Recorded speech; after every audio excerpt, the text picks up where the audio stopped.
YS Jagan చెన్నైలో పెళ్లికి హాజరయ్యారు. ఈ దృశ్యాలు గత 2-3 రోజుల నుంచి బాగా వైరల్ అవుతున్నాయి. ముఖ్యంగా చాలా పెద్ద వ్యాపార దిగ్గజమైనటువంటి ఫ్యామిలీతో వైఎస్ కుటుంబానికి, అంటే ఇక్కడ రాజకీయంగా దిగ్గజమైన కుటుంబం, అక్కడ వ్యాపార పరంగా దిగ్గజమైనటువంటి కుటుంబం.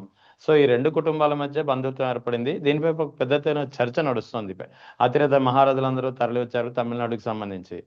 సో దీని మీద జరుగుతున్నటువంటి చర్చ నేపథ్యంలో అసలు మీరు ఎలా విశ్లేషిస్తారు ఈ మొత్తం పరిణామాన్ని? జగన్మోహన్ రెడ్డి గారు వెళ్ళింది పూర్తిగా ఆయనకు వరుసకు కొడుకు పెళ్లికి వెళ్ళాడు. అవును, రాజశేఖర రెడ్డి గారి సోదరుడి కొడుకు జగన్మోహన్ రెడ్డి గారికి వరుసకు తమ్ముడు కొడుకు, అంటే వరుస కొడుకు పెళ్లికి వెళ్ళాడు. కుటుంబం కాబట్టి సతీ సమేతంగా మొత్తం ఫ్యామిలీ అంతా వెళ్ళారు. ఇది పూర్తిగా ఫ్యామిలీ ప్రోగ్రామ్. బట్ ఒక పొలిటీషియన్ కాబట్టి రాజకీయాలతో సంబంధం లేకుండా ఉంటుందని అనుకోలేదు. అనేక అంశాలు మనకు చెన్నై పెళ్లిలో కనిపిస్తుంది. స్టాలిన్ గారు ముఖ్యమంత్రి వచ్చారు. ఆయన రాజకీయ ప్రత్యర్థి మాజీ ముఖ్యమంత్రి పళనిస్వామి గారు, ఇంకొకరు ఉన్నారు పళనిస్వామి గారే మాజీ ముఖ్యమంత్రి వచ్చారు. ఇప్పుడు మనం ముఖ్యమంత్రిగా ఇండివిజువల్ గెలవాలనే కోరికతోన్న విజయ్ గారు వచ్చారు. అంటే డిఫరెంట్ పొలిటికల్ లీడర్స్ అందరూ వచ్చారు. ఇక్కడ రెండు కనిపిస్తాయి నాకు. ఒకటి, జగన్మోహన్ రెడ్డి గారికి అందరితో మంచి సంబంధాలు ఉన్నాయి అనడానికి ఇది ఒక నిదర్శనం. జగన్మోహన్ రెడ్డి ఎవరితో మాట్లాడడం, ఎవరితో సంబంధాలు ఉంటారు కదా, వాటికి చెప్పపెట్టు మోస్ట్ వాళ్ళతో జగన్మోహన్ రెడ్డి గారితో ఆ గుడ్ రిలేషన్ ఉంటుంది. ఒకటి. రెండు, వచ్చే ఎన్నికల ప్రభావం కూడా కనిపిస్తా ఉంది. తమిళనాడులో ఈ సంవత్సరం ఎలక్షన్ జరుగుతాయి. తమిళనాడులో పెద్ద సంఖ్యలో రాజశేఖర రెడ్డి గారిని, జగన్ గారిని అభిమానించే తెలుగు వాళ్ళు ఉన్నారు. వాళ్ళందరికీ అభిమాన నాయకుడిగా జగన్ గారిని కలవడం అనేది ఒక వరవడి గడ. గుడ్ రిలేషన్ ఫస్ట్, ఎన్నికలు వస్తున్నాయి సెకండ్, ఇవన్నీ అంశం. రెండోది, జగన్ గారికి వస్తున్న ఈ ఆదరణను చాలా మంది రాంగ్ రూట్ లో విశ్లేషిస్తున్నారు. అనవసరంగా వచ్చారని కొంతమంది రకరకాల చర్చ నడుస్తున్నారు. బట్ కొంతమంది ఇది అతిశయోక్తి అనొచ్చు. జగన్మోహన్ రెడ్డి సౌత్ ఇండియాలో ఒక ఐకానిక్ పర్సనాలిటీ. కొంతమందికి నచ్చకపోవచ్చు ఈ పదం. ఐకానిక్ అంటే సెంట్రలైజ్డ్ పర్సనాలిటీ. ఎందుకు రెహమాన్ గారు? సౌత్ ఇండియా ఆంధ్రప్రదేశ్, తమిళనాడు, తెలంగాణ, మహారాష్ట్ర, కర్ణాటక, కేరళ చూడండి. 50 చుట్టూ ఉన్నటువంటి యంగ్ టర్క్ లీడర్స్ ఎంతమంది ఉన్నారు? తమిళనాడులో 2, స్టాలిన్ గారు అబ్బాయి ఎంకే స్టాలిన్, విజయ్. ఆంధ్రప్రదేశ్ లో జగన్ గారు, పవన్ కళ్యాణ్ గారు. తెలంగాణలో హరీష్, కేటీఆర్ గారు. కర్ణాటకలో అందరూ సీనియర్లే, కేరళలో అందరూ సీనియర్లే. అంటే 4-5 కనిపిస్తున్నారు.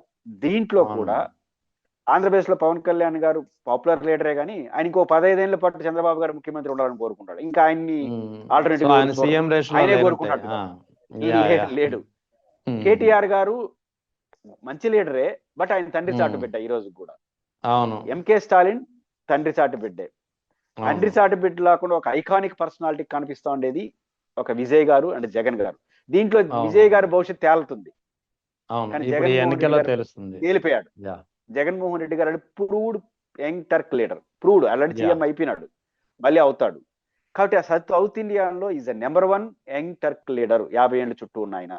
దేశంలో లెక్కేసుకున్నా కూడా మనకు మమతా బెనర్జీ వారసుడి పేరు వినిపిస్తోంది. ఇవన్నీ వినిపిస్తున్నప్పుడు ప్రూవ్డ్ మాస్ లీడర్ గా జగన్ ఉన్నాడు. ప్రూవ్ అయ్యాడు ఆయన.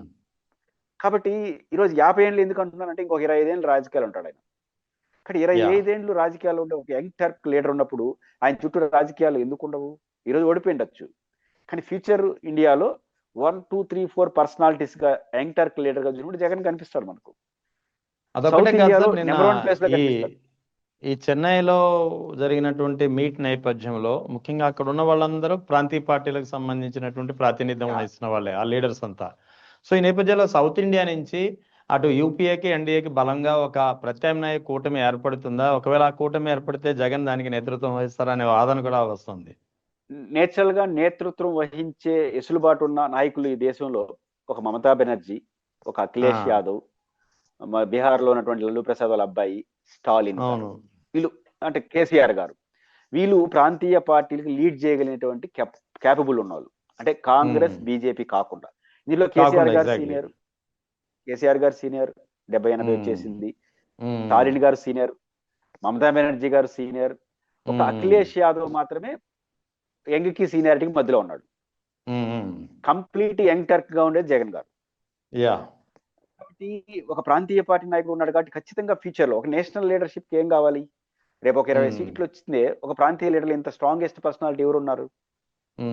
సో ఖచ్చితంగా జగన్మోహన్ రెడ్డి గారికి ఫ్యూచర్ లో ఈ ప్రాంతీయ పార్టీల కూటమికి నాయకత్వం వహించే క్యాపబుల్ ఉన్న పర్సనాలిటీ ఒకరిద్దరులో ఆయన ఒకడు.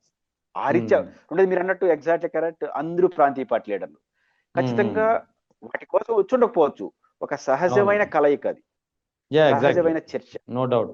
కాబట్టి సహజమైన జరిగినట్టు దీన్ని ఆయన రాజకీయ పరిస్థితులు అసహనంగా మాట్లాడేస్తున్నారు. ఆ అసహనం ఆడే వరకు పోయిందంటే మన కమల్ హాసన్ గారు ఒక భావోద్వేగంగా అన్నటువంటి జగన్నాథ రథ చక్రాలు వస్తున్నాయి.